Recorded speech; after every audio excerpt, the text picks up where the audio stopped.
Welcome back, X-Wing Maniacs. Rob Baer here today with a first look unboxing of the new Imperial Veterans. That's right, it's out, it's off the boat, and we're gonna go deep on this one. Spiky bits.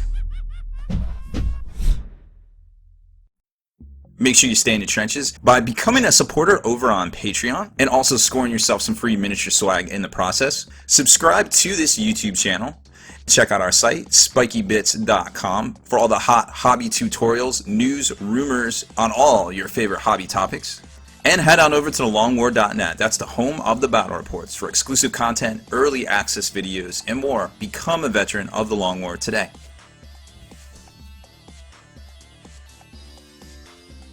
Alright, man, this has been an eagerly anticipated set for a number of months since FFG announced this one, and it's been delayed at least a couple of times, but I'm sure a lot of people are going to be very happy to see this coming out. Now, most stores got heavily allocated on this one, and I was lucky to get my hands on this right here.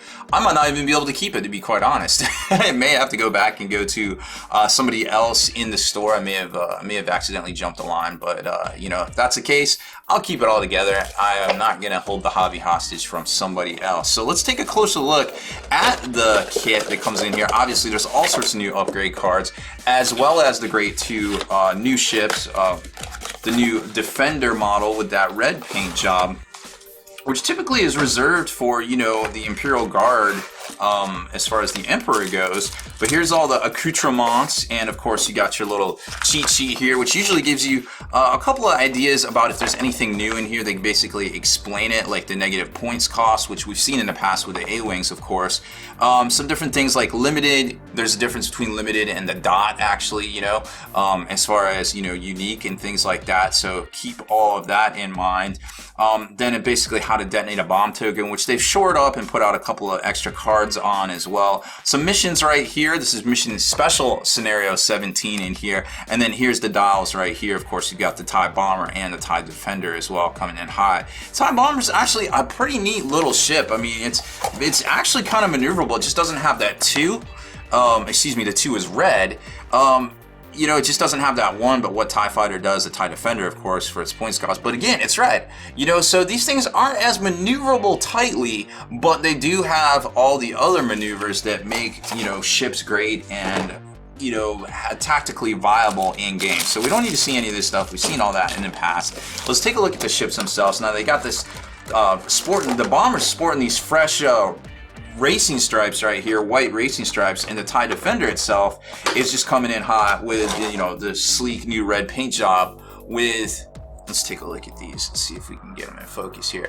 So you've got the bomber right here with, like I said, the little Viper racing stripes, which is pretty neat. You know, it's not that traditional blue that we saw in the past. I'll call it the Empire Strikes Back blue. It's the traditional Star Wars Episode 4 gray, and then you've got the red right here, which is very, very cool, very well done, of course. I like the contrast here. You can tell they did it over the gray. It's a little bit lighter. And then right here, you know, they did this over the black because it's a darker color, but it's the same shade. So very well detailed. You know, it isn't just like the crappy wash. Like, FFG's really stepping up their game when it comes to their ships, you know, because they kind of have to. I mean, yes, there is an issue. Like, they got to get ships out. People want this stuff. People buy it almost nearly as soon as it's out the door, or on the shelves rather, as soon as it gets off the boat almost in some cases.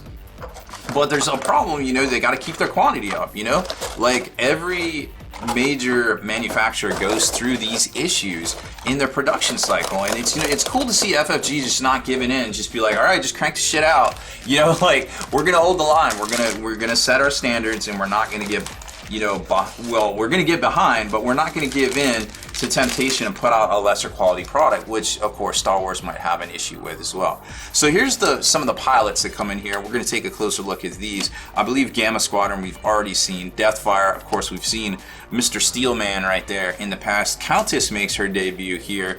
Glaive Squadron as well is a little bit of a new thing, obviously sporting that new fresh reb. And then it's got Cluster Mine card, Bomb Token, we've seen all this in the past, and Tractor Beam.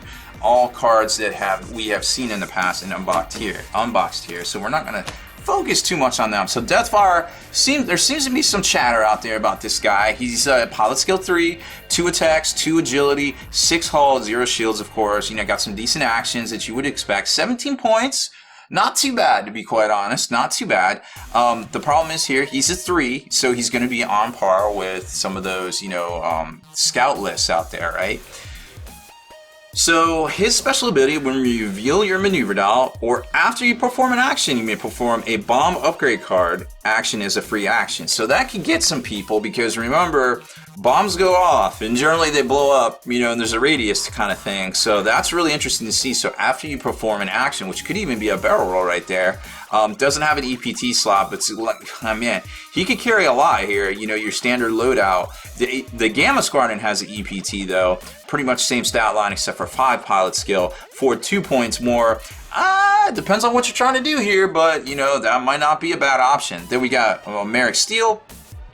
Pilot skill 7 TIE Defender with 3 attacks, 3 agility, 3 hull, 3 shields, decent action bar, an EPT, a cannon, hey, and some missiles. When your attack deals a face-up damage card, the defender instead draw 3 damage cards, choose 1 to deal, and discard the others.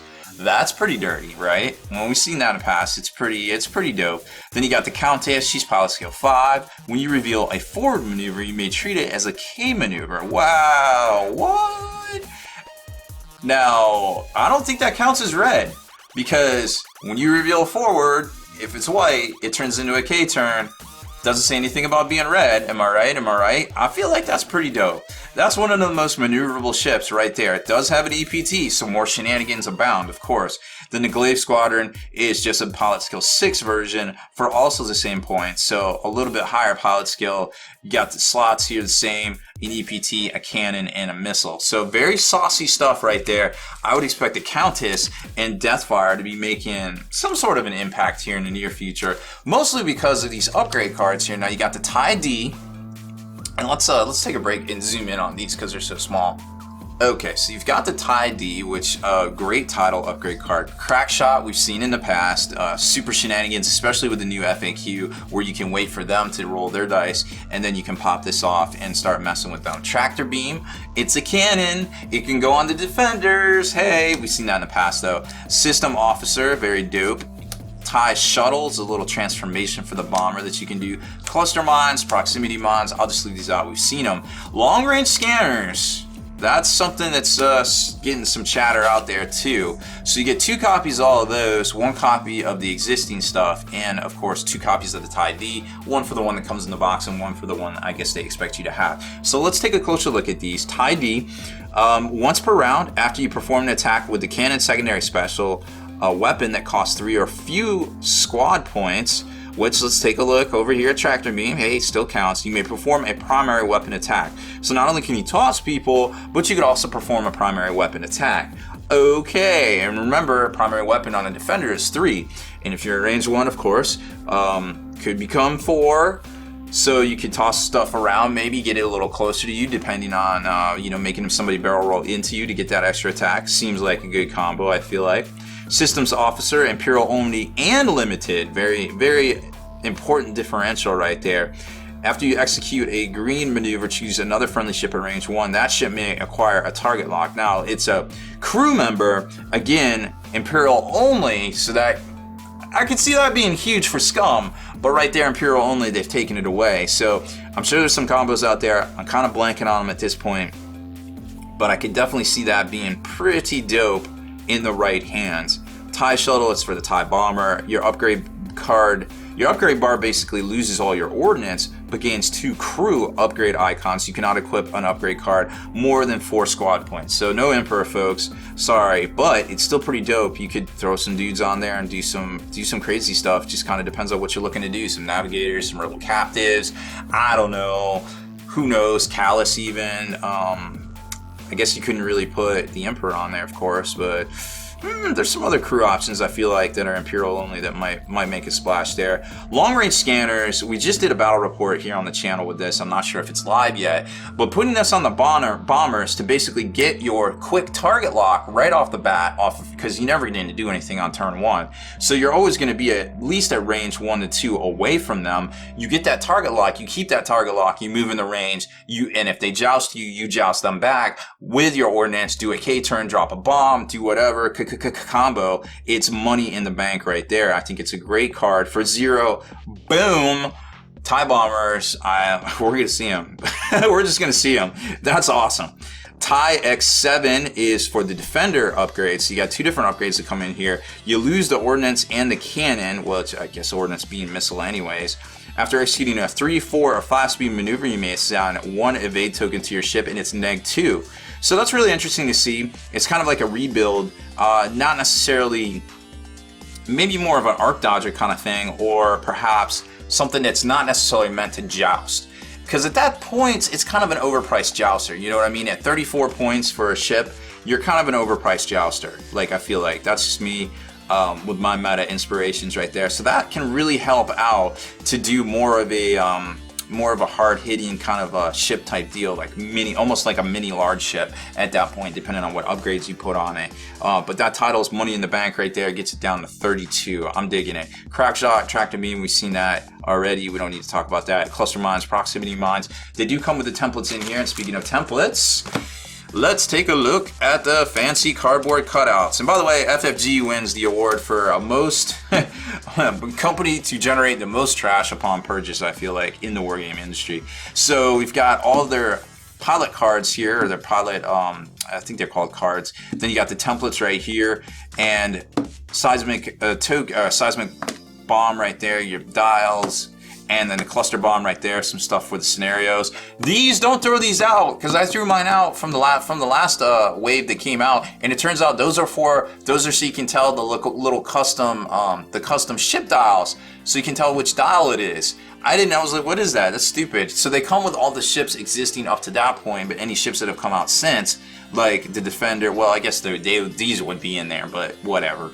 But, you know, the last round of ships, like the Inquisitor and the Ghost and the Contracted Scout, the Jumpmaster, I threw all those out because I'm a big dummy. So don't throw these out anymore. That's what they're for. They're for the special dial accessories. So there it is. There's our look at all of the new ships for Star Wars X-Wing, the new Imperial Veterans Box set. So this is basically the latest set to come out from FFG to basically help make older ships more relevant. Maybe ships that aren't seeing a lot of play. And I think that's a really cool precedent, because eventually, let's face it, they're just going to run out of ships to release. So it's good to see that they got their eye on the prize, their finger on the pulse of the hobby, and able to really tweak and bring back into the fold some of those ships that might not be relevant anymore. So that's it for our first look unboxing. I hope you guys enjoy the new Imperial Veterans set, assuming you can get your hands on it, and have some really great games here this weekend flying the new ships and the new upgrades. Deleted scenes, bonus content, and all the interviews and post-game wrap-up videos can be located in the Hall of Veterans on thelongwar.net. Visit thelongwar.net today and try a week completely free with no strings attached. That's not all. Thelongwar.net is also your hobby resource for exclusive early access with an ad-free experience to all your favorite videos. Members of the Hall of Veterans gain early exclusive access to multiple hobby videos.